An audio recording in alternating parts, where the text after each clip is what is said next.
Hello and welcome to BTG Magazine, Bridging the Gap, Strategizing for Student Success. My name is Marisa Bludorn. I am one of your hosts. I am the editor in chief of BTG Magazine. Taking center stage and owning it with me is Coach Ray. He is up in the house. And our editor, Steph. And so we are here to talk to you and talk to our young people, the educators, the administrators, and we're here to just encourage you with our young people. And BTG really focuses on youth leadership. The same way we would talk to our adults about career development, we want to talk to our young people about the importance of being strategic and intentional with their lives. We're coming out of the holidays, and now it's time for us to, have a new start, fresh start, top of the year. And we want to just encourage the being strategic and intentional, focusing in on and grabbing and harnessing the year. So as we think about being at the top of the year, Happy New Year, guys. First time together. And so Happy New Year.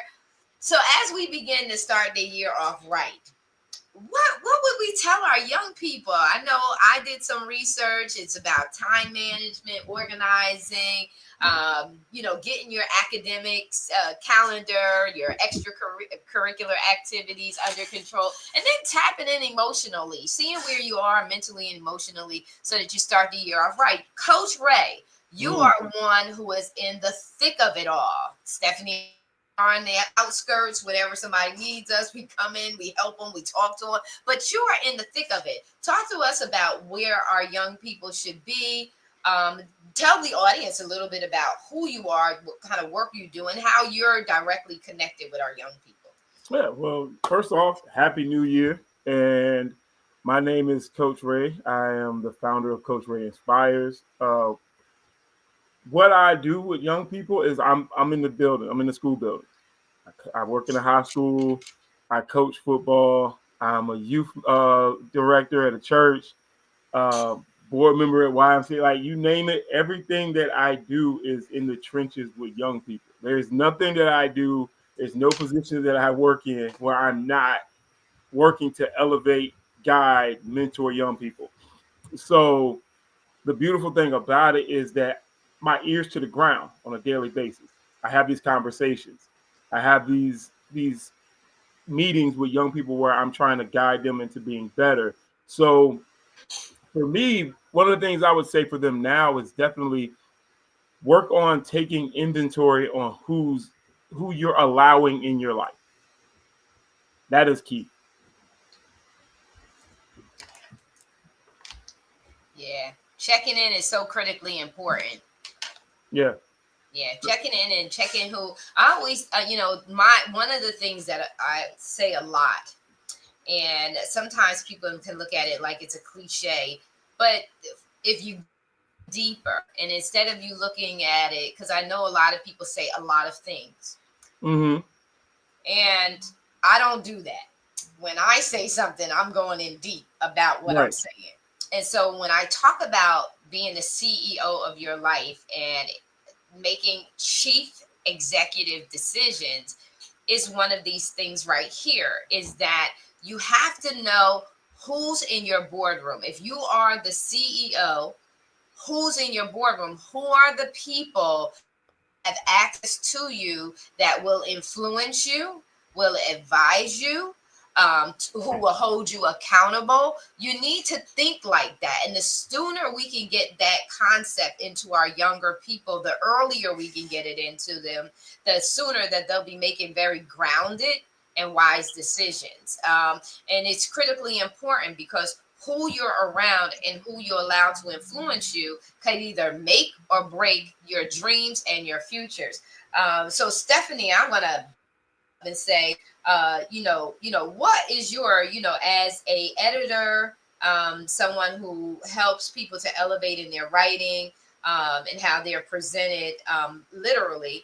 Um, what would be your recommendation, because they're coming back off the holidays, and I can remember when my kids were young how important it was to make sure that they stayed academically involved during the summer, because they lose that momentum during the time that they have that downtime. So share with our what would be your advice? My advice would be, this is especially to parents that are like here in the Midwest, they're tired of the remote learning days. Don't rely on just what your what your teachers are sending you for remote homework on your Chromebooks. Get them involved. Have them find a new recipe you've been wanting to make and have them help you in the kitchen. They're learning the reading skills, they're learning step by step instructions, they're learning math with measuring, all of those things. They're learning about different colors and health and science. Cooking is such a wonderful way to get the kids involved. And then maybe you can have a family newsletter, and you can have each of your kids, if you have more than one, write a review of what they thought about the new meal. Get them into writing and get them to use their pen or their pencil to write. Don't have them just typing on the computer. Chat GPT is working its way down into our youth, and it is not good. They are relying on it like Google. They're not just using it to write term papers anymore. They're using it to do their homework by asking Chat GPT the answer to a question instead of Googling it. You can't do that because Chat GPT is just scraping from all the websites that are out there. So it's taking little bits of information from everywhere about a topic and mashing them all together. So you're going to get some facts and you're going to get some fiction. The other thing to start bearing in mind is, as someone that's on several community boards, uh, scholarships are coming up due for high school seniors that are going into college. As far as I know, all the college applications are due. If you missed your chance to get your essay looked at, you better hope that you did good, because that's critical. And there may still be some colleges that take late admissions, but I don't think there's a lot of them. But start planning for next year. It's never too early, if you're a sophomore even, to start thinking about what schools you want to go to and how seriously you're going to put the effort into getting into the school you want to go to. So you're talking to our high school students, and that's really good. I really love how you talked about getting them involved in the cooking and the recipes and the undercurrent of what's really happening in regards to learning. Right, learning gets transferred. I always talk about real life application of concepts and things that we read about. Knowledge is power. However, when knowledge is applied, it's powerful, right? It's life transforming. And you talked about how the recipes help with math and understanding measurements. And also, too, it takes away from the pressure. So, of learning to read or read even fluently, because it's an activity that's family involved and family, the focus is not on performance, it's about engagement and having fun. So you really take away that stress or stigma of not being able to read well, or a kid reading, because it makes it more, it normalizes it to say, okay, this is normally what we do, so we just go ahead and do it. And when you're in that state of emotion, you're more relaxed and your performance comes out better. Excellent tip. I can't say it enough. And you don't have to have a lot of money to do a recipe, right? You can buy something in a box and just say, hey, let's do it. And it also teaches children how to prepare a meal, right? Teaches them how to prepare a meal without them even realizing that that's what they're learning. How many things as kids did we learn and apply in our life later without realizing that we were actually learning a new skill, right? We didn't know. I remember even when we had to take, so every Saturday we went to the laundromat, we did the laundry, we did. Today, Saturdays in my mind, I'm conditioned that that's a cleaning day where you strip everything out and you put everything in that's new, and that's a fresh start to the week. So all of that teaches children or young people discipline and how to either cook a meal, clean a house, what's required to live every single day. And I think that we've gotten so far away from that. that we do need to go back home to it. So that was again, I really enjoyed that tip. So Coach Ray, what's up? You look like you were ready to jump in. No, I was late, and I was going to jump in on waiting for y'all to finish, but it does speak to them learning those daily tasks. But what it actually does amplify is spending time with your kids. So, as a parent, if you're taking the moments to do these, you're proactively spending time with your kid, which means you're getting to know your kid on another level, which means that those things that they don't tell you, they'll start to feel comfortable telling you. So, for example, like even with my daughter, I pick her up from school. One of the things that we do is it's conversation in the car, but we do other things throughout the time where we might just, I don't know, like one day she painted my toenails. I was just like, all right, cool. Well, she painted my toenails, but it was we had conversation in it because I was spending time, Right. teaching her how to cook certain things because you got to know how to cook, but two, that's taking time to spend. And I think a lot of times parents, because the world moves so fast and there's a lot of things going on that we often neglect. Let me pause for a moment. Let me see if my daughter or my son or my kids know how to make eggs. Let me see if they know how to, because if they don't, one, you're teaching, and two, again, that's that opportunity to spend time in conversation, which is necessary. Yeah, and it's cool. I love the fact that you let her paint your toenails because a lot of times men, men get funny. You guys get funny. You're not touching me. Don't do that. Da, da, da, da, da. And you miss out on the bonding that takes, just like you said, the bonding that breaks the barrier of communication, breaks the barrier of secrecy, right? Them doing their thing and you just not knowing. And sometimes in some cases, you may not know until it's too late about certain things that are going on. On that list of areas of focus at the start of the year was talking about emotional soundness. Are you Mm-hmm. emotionally sound? Checking in to make sure. And a part of that bonding is making sure that your children are emotionally sound, taking time to spend with them because we grew up with this as well. I know we're different ages in this little forum we got going on here. However, one thing is still remains the same is kids want quality time. They want quality time with their parents, quality time with their aunties, quality time with their uncle. They want quality of time. And when we take the time to not be so adultish, grown, that we're not connectable and relatable to our young people, we bridge that gap. We do just what we're talking about in BTG magazine, is that we bridge the gap of that separation and we allow dialogue, which dialogue leads to what? Influence. At Yeah. the end of the day, we want to be able to influence our young people positively with our wisdom, with our life experiences, the lessons that we've learned along the way. And so I'm going to put it back to you. What's happening this year? Okay, so we're here in January. We know things wrap up really quick for the school year because the academic year is not like a regular year. It begins to wind down starting May into June with all of the proms and graduations. Um, what's going on in your particular area? What's ahead? Any activities, any events going on? What's happening? For me, there's a lot of things that we have going on. Of course, ring dance is coming. That's going to come fast. We got ring dance in March. I work also in my school. I'm one of the co-sponsors for the Black Student Union, and we have our annual sneaker ball, which is, it's going to be soulmate themed, so it's Valentine's themed. We have a trip planned to go to the African American Museum at the church. There's a lot of things that we're planning and nuances, and a lot of because kids need stuff to do. You leading up to like a lot of people are kids. We got seniors, and Right. once I was telling a group of seniors the other day, once that door closes, reality sets in.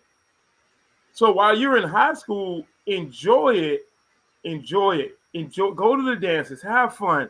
Don't shut the door on the experiences because once you walk across that stage and take that diploma, like it's over. That safety net gone. All those little, people check, like, enjoy the moment. So all the things we have leading up, and there's a lot more coming, but I try to be as active as possible in these things because that's where the kids are. And just being the consistency of seeing me in the school, and then they're having an event and they don't think you showing up, but then you walk in the door.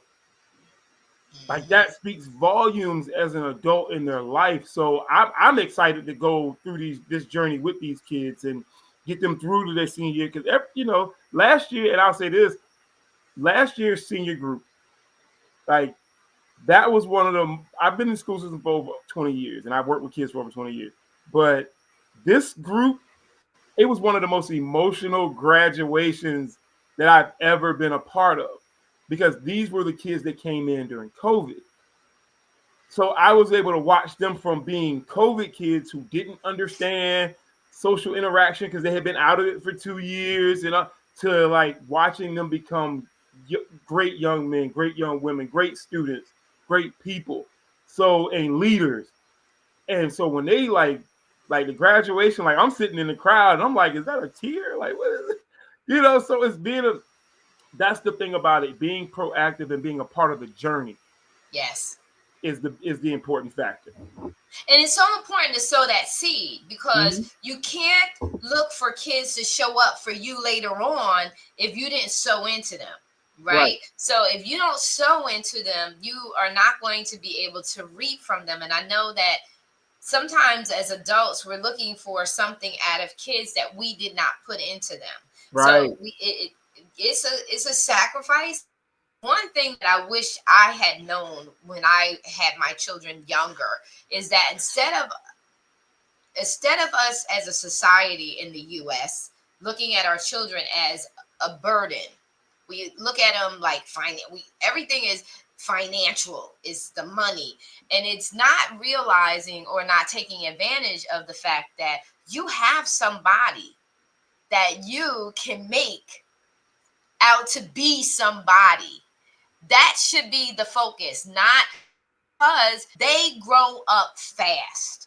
And before you know it, they're adults. And you were so focused on them being a burden to you, and that you're going to have to sacrifice so much that you didn't put into them what you should have put in or you could have put in when they were younger. But And here's the funny so, thing. I'm sorry, but I like what you just said, because this is the thing. We've created a mindset that they're burdened, but like you said, they are kids. they're a So if they're blessing. a burden, they're a result of what you put in them. Yeah. So any Yeah. burden that you feel is on you as the adult, because you injected what you wanted them to be, they became who they are by watching you, what you poured in or didn't pour into them. So if they were a burden, that's your fault. Yeah, yeah. And it's the mindset. So the mindset of them being a burden is introduced to us through society. Mm-hmm. That's not even something that we, individually think of our. You go into a family discussion, or you're going anywhere, you hear anything. Oh my God, children cost so much money. Oh my God, children are so expensive. Oh my God, not that we have these amazing opportunity to contribute to our society by this individual, right? By how we raise up and cultivate this child into a full-fledged, independent, positive contribution to our neighborhood, our society, our community. We don't look like that because society automatically trains us and conditions us to look at children as an expense, and they're not. They're priceless. And so, and the other thing is too, we don't realize that once they are born, time is of the essence, because they're going to grow up very quickly. And for those people who are still in the parenting mode, you don't get that until you look up and you're like, they're your height, right? You look up and say, oh my God, you are really growing. No, how old are you? You look up and say that, and then by that point, they're already gone in a particular direction. And so my blowing of the horn or sounding of the trumpet is to say, hey, they're not going to stay little forever. And I can say that in the sense that because my children are older, my children are, I always say it, 37 and 32. And I have a 14-year-old, not a little 14-month, a 14-year-old granddaughter. And I can remember walking up the stairs one day and saying, whoa, how old is so and so, and how old is they're because it does happen quickly. And it's not a long time, and it's not a forever sacrifice, just like you said, Coach Ray. If you parent properly, not perfectly, but if you parent properly and you do the investing in your child, it's not for long. It's not for the rest of your life.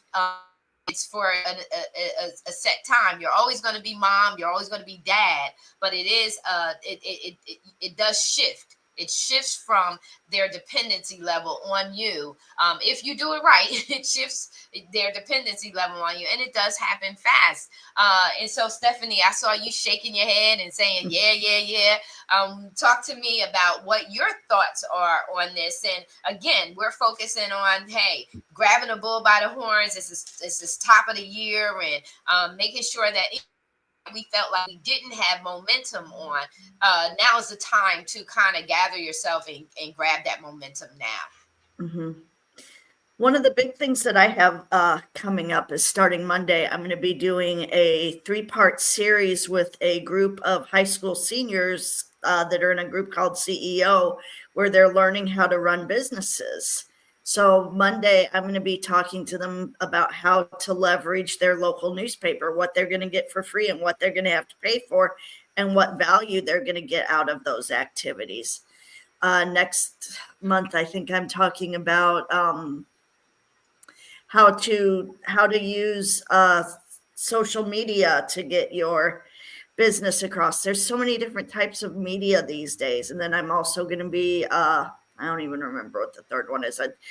It got delayed so long, I don't even remember what I'm doing. But that's one of the big things I've got coming up. And these kids are so smart. I have covered them with both of the newspapers that I've written at before. They know how to make pitch decks already and pitch sheets and develop business plans and budgets. And these kids are amazing. And I've interviewed some of them after they've graduated from the program, and they're in college still running their business that they started during CEO on the side. It is so enriching to see these positive steps that our youth are taking towards the future.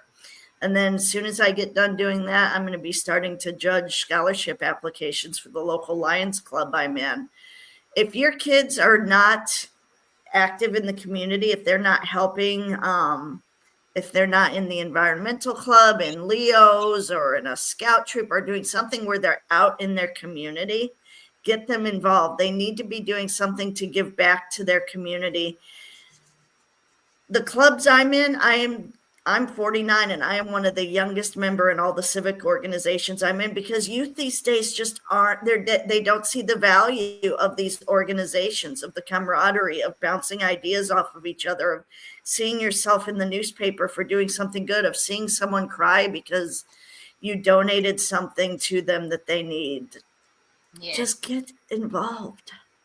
Yeah. And you know what? I charge the adults, because you can't wait until a kid is big and then start telling them the importance of giving back to the community. You have to talk about community. And this is something that we've been talking over the years about, is what are you talking about at your dinner tables? What are you talking about when you're driving your kids to these different extracurricular activities? What is the conversations inside the families? What's the conversations among siblings? I know me and my brother and sister, we talked about life. We sat around the beds in our rooms, and we were talking about life, and we were talking about our futures and this, that, and the other, and things like that. So it's really, kids do what the common conversation's about, right? That's what they lean towards. That's the influencer. Am I correct, Coach Ray? So if you're talking about sneakers, then guess what? Their focus and their value is based on the sneakers. But if you talk about core values about the family, you talk about traditional family matters, you talk about, hey, these are the boundaries, these are do's and don'ts, these are rules, and these are rule breakers. When you have a family that talks about the family and what the family is about, that's what becomes a value system to that young person. And that's what they're going to be in pursuit of.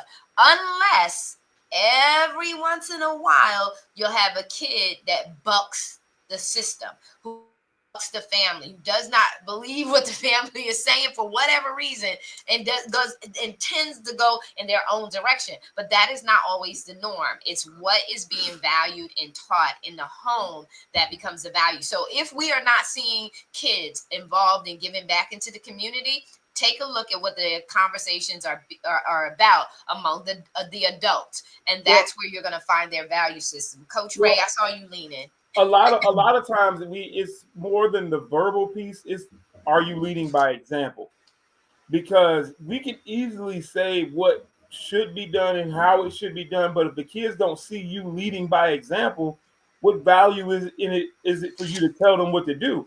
So if you should be doing this, you should be doing it, but you as an adult, you're not active in your community, you're not supporting the local community, you're not doing anything. So why should a kid find value in what you said?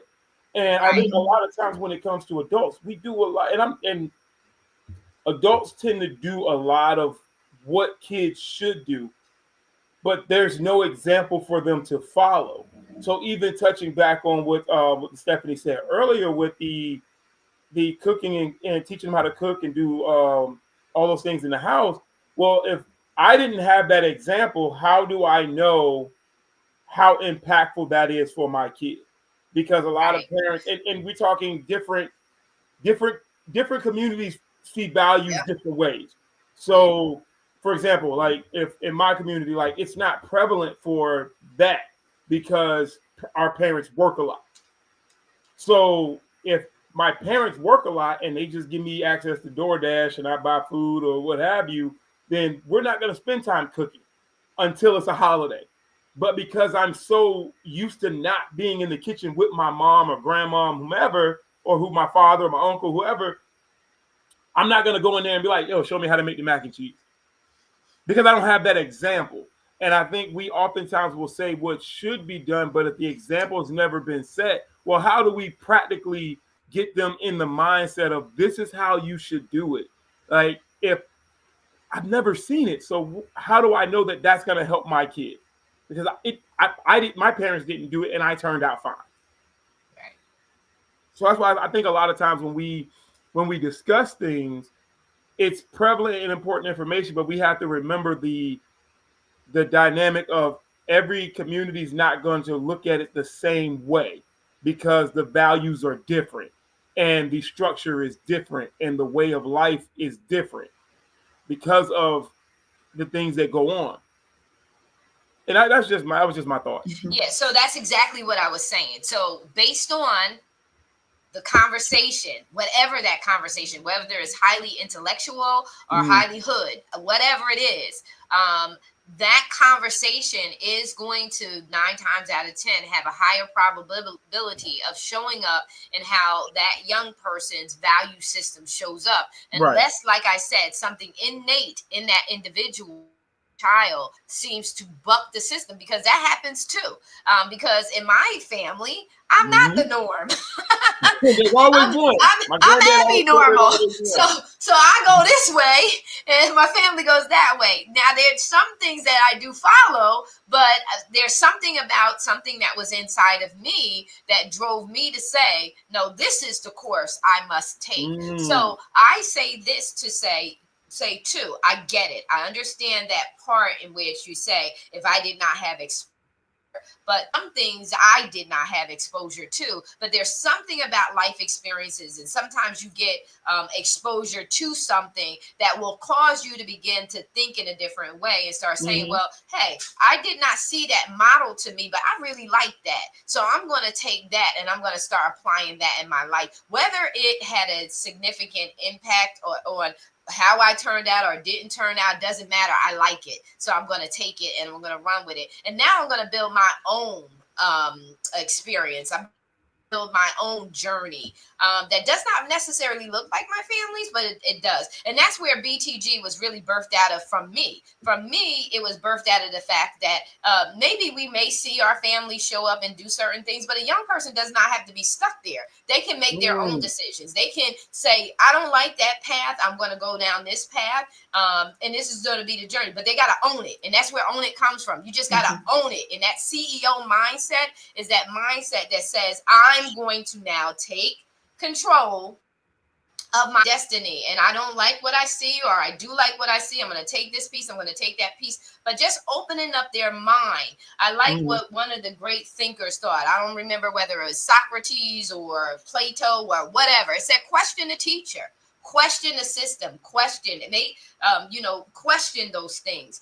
And I believe, and I agree with you in the sense that we can't just say things. We have to model them so that our children can actually shadow us. So my kids got to see everything that I did, whether it was they saw me pray and fast. They saw it because they were a part of it. They had to come with me to the church or come with me to so-and-so's house, because we didn't always pray in the church. We prayed in people's houses. So they came with me. They got a chance to not only see their mom pray, but they were also encouraged to pray and to go up. If there was a mic in the front of the room, because you already know, Coach Ray, I know you know, if there's a mic in the front of the room and we're praying, they even were encouraged. If God gives you a word, you go up and you speak it out. So they were encouraged to not only witness the different things that we did, they got a chance to actually apply and take ownership of that behavior or mindset independently for themselves. Case in point, entrepreneurship. Not only did my kids see me run my own business, but I taught my daughter how to sell plants. Mother's Day. It's Mother's Day. Let's go buy a bunch of plants from Home Depot and just go to the door and see who didn't get their mama a gift and sell these plants for $5. So as a kid, I learned entrepreneurship because we used to grab out when it snowed like it's snowing over there. We wasn't home. We would grab, because my cousin Chauncey, Yvette, myself, Timmy, Greg, we would all grab shovels and we would walk up the street and see whose driveway needs to be shoveled. And we would make our money and we would go to Italian Village over and have us a sub, eat, and then go on our way. Same thing in the fall. When the leaves fell, we did the same thing with rakes. So no one showed us that. That was us sitting around as kids, coming up with a way. We want a sub, right? How are we going to make that sub money? Because my mom was a single parent. How are we going to make? And that's how we learned. But then when my kids came up, it was important for me to share with them my life experience. And as a result of sharing with them my life experiences, it encouraged them. My daughter now braids. My granddaughter is actually putting 14. She's putting eyelashes on people. She's doing so. We have to, just like you said, Coach Ray, I totally agree with you. Is that not only do we have to talk the talk, but we need to walk the walk so that our young people can see how that walk is done. But then also to be encouraged, have your own walk. This is my walk. This is what I did, but I don't want you to stay there. If you decide that you want to have your own flavor and flair, I want you to do that. Own your own authenticity of who you are. So we are up on the 30 minutes. Listen, I want to give I just wanted to throw one more thing in there. I'm going to give you a chance to, Stephanie, since you're like ready to go, give you some closing thoughts. And then right after she's done, Coach Ray, you just close us out. All right. I just wanted to throw it in, especially for the rest of this month, be conscious of what you are saying to other adults in front of your kids, because they are absorbing every word that you say. And if you are coming down on a group of people, if your child's thinking that they want to be that type of person and they hear you calling those people bad names, you're not helping them. You're hurting them, because they're not going to feel comfortable. And they may not even like you for that. Yeah. They may feel like, I'm not going to because No, you're so right, Stephen. Very good point. Very good point. Coach Ray. That's my mic drop. And it's a good one. It's a good one, Stephanie. For me, I'll lead my final statement with the quote from Jamal King, 9 to 5 Millionaire. Your level of exposure will determine your level of excellence. Mm, And I say that because, like you said, the exposure piece for kids is key. You change the bar for your family. See, we talk about setting the bar. You change the bar for your branch of the family. So your kids got to see you excel in other ways because you didn't allow the tree that your branch grew on to hold you still. You grew beyond and created your own section. And how you do that is by exposing your kids by one, your actions. Get out of your comfort zone as a parent. Get out of your fears. Those are the main things that will help your kid grow. Not because God is not a God of fear. His expectation is for you to help your kids excel because every generation should go further than the generation before it. That's the way God set it up. So the expectation for us as adults is to always look to expose our kids to things that will help them take our generation, our bloodline further. So again, remember, the level of your exposure will determine your level of excellence. excellent. Excellent. Love it. Love it. Love it. So we're at the top of the year. It is a new year. It's not a new academic year, but it is a new year. You're starting it off. And we're saying just grab a hold of the year. Like take the time to reset. And so we're recommended that you look at your time management, organize yourself, clean up your room, kids, parents, get your kids to clean up the rooms because that's a clean mind. Clean mind, clean mind.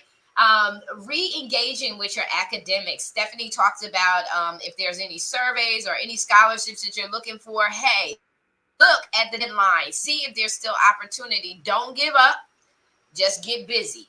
And so setting your priorities, get your priorities in order and check in with yourself. See where you are emotionally, parents, admins, check in with our young people, make sure that they're okay.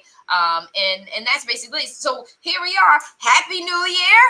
And I'm really excited that this is going to be an incredible, incredible year. And we're just looking forward to it. So we're looking forward to more shows like this, more inspiration, more instruction. And wow, I'm loving that CEO project that you got working with the young people. So thank you so much for sharing that. We are out. We're out of time and we are out. So we love you so very much. Take care. Have a nice weekend.